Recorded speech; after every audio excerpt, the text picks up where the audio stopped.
हाँ तो भैया शुरुआत करते हैं। कहानी पिछली क्लास में पहुंच गई थी प्रोटोजोअल डिसीज़ तक। हम लोगों ने एफएमडी भी पढ़ लिया था, रिंडरपेस्ट भी पढ़ लिया था, क्या क्या क्वेश्चन पूछे जाएंगे, किस तरह कंफ्यूज हो गया, हर एक पॉइंट पे डिटेल में डिस्कशन कर लिया। आगे बढ़ते हैं इस क्रम में। बार बार एक चीज़ को नहीं दोहराऊंगा, आप लोगों को लगे रिपीट करके सुनना। हिंदी इंग्लिश दोनों के लिए बातें बोलूँगा, बारी बारी से, कन्फ्यूज़ नहीं होना, ध्यान से सुनना, है ना। तो सबसे पहले तो भैया प्रोटोजोअल डिसीज। प्रोटोजोआ क्या है, परजीवी क्या है? हर वो चीज़ जो आप पे डिपेंड हो, बिना कुछ कमाए खाए मेहनत करे, डायरेक्ट आपसे पोषण लेती रहे, न्यूट्रिएंट लेती रहे, परजीवी, है ना। आप कुछ भी नहीं करना चाहते, जीवन भर पापा पे डिपेंड रहना चाहते हैं, आप भी परजीवी ही हैं, ठीक है। तो वैसे ही जैसे अमरबेल होती है, कस्कुटा रिफ्लेक्सा, है ना, टोटल स्टेम पैरासाइट, वैसे ही total root parasite, half root parasite, half stem parasite, ये सारे अपन ने पढ़ रखे हैं। नहीं आपको याद है तो बताना, वो भी उसका भी एक लेक्चर बना लेंगे, ठीक है। तो वीड वाले चैप्टर। वैसे ही इंसेक्ट्स में भी, है ना, या कहें कि जीव जंतुओं में भी परजीवी होते हैं। जैसे मच्छर सबसे अच्छा उदाहरण है। कोई मेहनत नहीं करता है, टू टू करते आता है, खून चुबोता है, भाग जाता है ना। अपने ब्लड से ही जिंदा है हरामखोर, लेकिन फिर भी चुरा के चला जा रहा है ना। तो ये क्या है, परजीवी है। दूसरों पे जो जीवित हो, दूसरों पे जो आश्रित हो, वो है परजीवी, ठीक है। तो यहाँ पे इंटरनल एक्सटर्नल अपन इसको थोड़ा सा और वेल क्लासीफाई कर देते हैं कि जो शरीर के अंदर हो वो इंटरनल पैरासाइट है, जो बाहर हो एक्सटर्नल पैरासाइट है। मतलब आंतरिक परजीवी और बाह्य परजीवी, ठीक है। इन दोनों में से स्टेबल या स्थायी वाला कौन सा है? बोले जो अंदर वाला है उसको पूरी तरह नहीं मार सकते सर, बाहर तो ऐसा है मॉस्किटो कोइल लगा लो, लोशन लगा लो, तो बाह्य परजीवी को तो नष्ट कर सकते हैं। सर में जुएं हो गई है, मेडिकेयर लगा लो, जुएं मर जाएंगी। लेकिन जो पेट के अंदर है, आंत के अंदर है, लीवर फ्लूक है, लीवर के ऊपर है ना, एस्केरेसिस है, या टेप वर्म है, गेप वर्म है, फीताकृमि, गोलकृमि, चपटाकृमि, फलानाकृमि, ढिमकाकृमि, ये सब जो है आंतरिक परजीवी है। इनको पूरी तरह मारना है तो बोले थोड़ा सा 4-6 गोलियां सल्फास की खा लो, या कई का हार्ड पॉइजन खा लो, तो बोले हमारा भी तो लाइफ जो है खत्म हो जाएगा उससे। तो बोले वही तरीका है उनको पूरी तरह खत्म करने का। तो सिंपल सी बात यह है कि बाहर वाला अस्थायी है ना, अंदर वाला स्थायी है।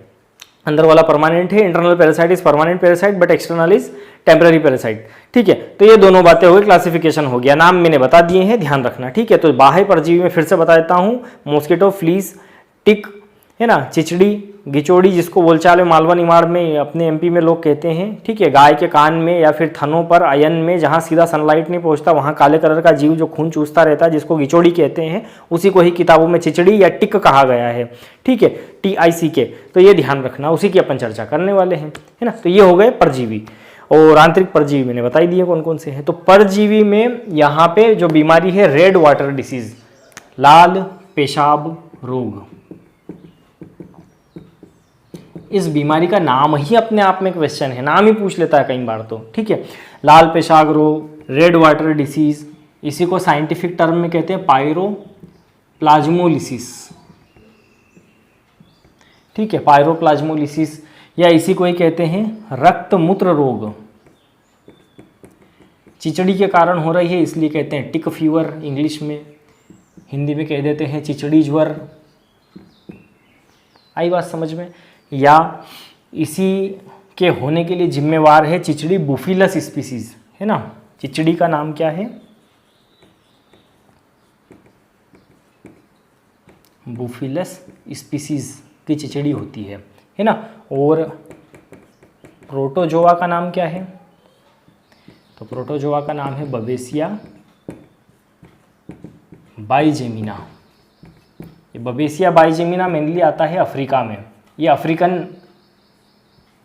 प्रोटोजोआ है, ठीक है। तो ये ध्यान रखना भैया, बबेसिया बाइजेमिना। और भारत में अगर पूछ ले प्रोटोजोआ कौन सा है, तो बबेसिया बोविस, ये है इंडिया और यूरोप में, बबेसिया बोविस, है ना। तो कुछ एक्स्ट्रा पॉइंट बताते जा रहा हूँ, लिखते जाना भैया साथ में। तो ये आपको ध्यान रखना है, नाम याद रखना है। और बबेसिया के कारण ही इस बीमारी को एक नाम और दिया, बबेसिएसिस। ये नाम पूछा गया है, बबेसिएसिस, पायरोप्लाज्मोलिसिस, ये आपको ध्यान रखना है, गड़बड़ नहीं करना है।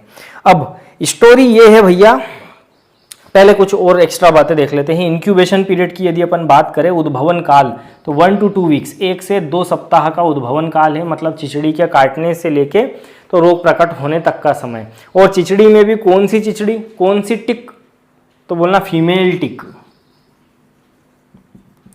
मतलब ये जो बवेसिया है ना, इसमें जो फीमेल है, मादा है, ये मादा चिचड़ी ही गड़बड़ कर रही है, नर बेचारा कुछ नहीं करता है ना। नर खूब काटेगा तो भी कुछ नहीं कर पाएगा, क्योंकि फीमेल टिक के पेट में ही बैठा हुआ है प्रोटोजोआ। आई बात समझ में? तो ये जो बुफिलस स्पीसीज है, इसमें जो फीमेल होती है, केवल मादा मादाएं जो है, उन मादाओं के पेट में है ये बवेसिया बाइजेमिना और बवेसिया बोविस प्रोटोजोआ, और यही प्रोटोजोआ पूरा खेल कर रहा है। आई बात समझ में आपको? तो ये प्रोटोजोआ केवल पेट में होता है मादा चिचड़ी के। जैसे फीमेल एनाफिलीज ही मलेरिया फैलाती है, प्लाज्मोडियम किसके पेट में होता है? फीमेल एनाफिलीज के। वैसे ही यहाँ भी फीमेल, मतलब सारी फीमेल ही गड़बड़ कर रही है जीवन में, बेटा फीमेल से दूर रहने का, है ना। तो यहाँ पे ध्यान रखना, ठीक है, कि कौन फैलाती है? मादा चिचड़ी, ना कि नर। इंक्यूबेशन पीरियड, उद्भवन काल कितना? 1 से 2 सप्ताह। मतलब कि प्रोटोजोआ के जाने से लेके तो यूरिन के लाल कलर का होने तक का जो टाइम है वो 1 से 2 सप्ताह, मतलब लक्षण प्रकट होने तक का। इसीलिए तो नाम दिया लाल पेशाब रोग, है ना। होता क्या? कहानी समझो। कहानी ये है भैया कि जब चिचड़ी काटती है ना, उसका काम ही है काटना, खून चुबोना। तो जो ब्लड सकिंग ऑर्गन है, खून चुबोने वाले घुसड़े स्किन के अंदर जब पहुंचाती है और ब्लड शक कर रही होती है, तो पेट में बैठा हुआ प्रोटोजोआ जो है ब्लड स्ट्रीम के अपोजिट डायरेक्शन में, मतलब खून का जो प्रवाह है पेट में, तो उल्टा जो प्रोटोजोआ है विपरीत दिशा में बहते हुए चला जाता है। किसमें? एनिमल की बॉडी में, होस्ट बॉडी में। बॉडी के अंदर जाके प्रोटोजोआ देखता है चारों तरफ आरबीसी आरबीसी, अरे भाई खूब खाना ही खाना है, मजा आ गया। भाई प्रोटोजोआ क्या खाएगा? आरबीसी खाएगा। अब प्रोटोजोआ जो है दौड़ दौड़ के आरबीसी पकड़ता है, आरबीसी कुतर कुतर के खाने लगता है। जब आरबीसी खाता है तो आरबीसी टूटती है। आरबीसी का टूटना मतलब कि ब्रेकिंग ऑफ आरबीसीज, या कहें जीव द्रव्य कुंचन, लाल रक्त कणिकाओं का, भयंकर वाली शुद्ध हिंदी, है ना। तो जीव द्रव्य कुंचन लाल रक्त कणिकाओं का, या ब्रेकिंग ऑफ आरबीसीज। अब आरबीसी के अंदर क्या है? हीमोग्लोबिन है। आरबीसी के अंदर क्या है? हीमोग्लोबिन है। इसके कारण कलर कैसा है ब्लड का? रेड। यही ऑक्सीजन का वेक्टर है। ऑक्सीजन गया, CO2 बाहर आई, ऑक्सीजन फेफड़े में गया, फेफड़े में ब्लड में घुला, ब्लड के अंदर ये हीमोग्लोबिन ही ऑक्सीजन को पकड़ पकड़ के पूरे बॉडी में ले जा रहा है और वापस CO2 बाहर भी ला रहा है। तो हीमोग्लोबिन बड़े काम की चीज है, यही ब्लड पिगमेंटेशन के लिए रिस्पॉन्सिबल है। Red colour of blood is depends on haemoglobin. तो हीमोग्लोबिन जो है, ये हीमोग्लोबिन जब आरबीसी टूटती है तो रिलीज हो जाता है, निकल जाता है बाहर इसके। जब बाहर निकलता है तो किडनी इस हीमोग्लोबिन को छान देती है। अब किडनी छान के किधर पटकती है? सारी चीज़ों को ब्लेडर में पटकती है, यूरिन ब्लेडर में। उसी यूरिन ब्लेडर से जो है सुसु करके बाहर निकाल दिया जाता है। तो अब जो हीमोग्लोबिन जब ब्लड में था तो ब्लड रेड था, वही हीमोग्लोबिन अब यूरिन के अंदर है तो यूरिन कैसी हो जाएगी? रेड हो जाएगी। वही रेड होने के कारण नाम दे दिया लाल पेशाब रोग, रक्त मूत्र रोग, रेड वाटर डिसीज। आई कहानी समझ में? तो ये तो हो गया लक्षण। अधिकांश प्रोटोजोआ जो है वो चिचड़ियाँ जो है वो यही कर रही है, ठीक है। तो ये आपको ध्यान रखना है। अब क्या करें सर, इसको ठीक करने के लिए क्या करें? ये तो बड़ा खेल बिगाड़ दिया इसने, काट काट के जो है पेशाब लाल करवा दी बेचारे एनिमल में। तो भैया ट्रीटमेंट ये है इसका कि सबसे पहले तो बॉडी के ऊपर वो चीज़ लगाओ जो चिचड़ी खत्म करे, टिक खत्म करे। तो तुम लोगों ने वो देखा होगा, दिवाली के पहले नहलाते हैं जानवरों को अपने यहाँ गाँव में। तो जानवर नहलाने के लिए कुछ भी नहीं करते, वो ऐसे सफ़ेद कलर के ढक्कन वाली एक जो है बॉटल रहती है छोटी सी, है ना, उस पे ऊपर गधे घोड़े कुत्ते सब बने होते हैं, उसको खोलते, बुटाक्स नाम आता है, ट्रेड नेम उसका, कंपनी वाला नाम बुटाक्स है ना, सुना होगा तुम लोगों ने। तो उसके अंदर मेडिसिन होती है ना, और उसके अंदर ड्रग होता है मेनली। तो दवा जिस नाम से बिक रही है वो तो उसका ट्रेड नेम हुआ, व्यापारिक नाम, ठीक है, लेकिन उसके अंदर जो कंटेंट है वो उसका हो गया केमिकल नेम, ठीक है। तो केमिकल कंपोजिशन में लिया जाता है पेस्टोबेन या पेस्टोबेन। अब पेस्टोबेन जो है ये बॉडी पे अप्लाई किया जाता है। पेस्टोबेन लगाने से क्या होता है भैया? चिचड़ी खत्म, नष्ट हो गई, मर गई। देखते हैं थोड़ी देर बाद सूख सूख के टपकने लगती है। तो पेस्टोबेन लगाने से मर गई। लेकिन जिन टिक ने, चिचड़ी ने खून चूसने के चक्कर में प्रोटोजोआ बॉडी के अंदर घुसा दिया, तो प्रोटोजोआ का क्या करे? वो तो अंदर है सर, अब वो तो झोल कर देगा। तो बोले उस प्रोटोजोआ का इलाज ये है कि आप इंजेक्शन में मेडिसिन लो और लगा दो आईवी इंजेक्शन। ब्लड में जब जाएगा मेडिसिन तो प्रोटोजोआ को भी खत्म करेगा। तो वो मेडिसिन जो कि प्रोटोजोआ को खत्म करे वो है ट्रिपेन ब्लू। तो 100 से 150 ml वाला ट्रिपेन ब्लू का इंजेक्शन देते हैं प्रोटोजोआ खत्म करने के लिए, और तरीका है IV। आई बात समझ में? तो इस तरह हो जाएगा ये कंट्रोल। तो ये हो गया चिचड़ी ज्वर भैया। चिचड़ी ज्वर ध्यान रखना, गड़बड़ मत करना। टेम्परेचर वही जो एंथ्रेक्स जैसा ही 105 से 107 के करीब टेम्परेचर यहाँ पूछता है, इंक्यूबेशन यहाँ पूछता है, टिक का नाम पूछता है। ठीक है, इतनी बातें आपको ध्यान रखनी है। ठीक है, थैलेरियसिस भी प्रोटोजोअल डिसीज है जो कि केवल यंग एनिमल्स को होता है ना। ये बातें आपको पहले भी बताई जा चुकी है, नी आपको ध्यान है तो यहाँ सारी बातें एक साथ बोल रहा हूँ, ध्यान रखना। ठीक है, दो एक डिसीज और है, थैलेरियसिस और एनाप्लाज्मोसिस।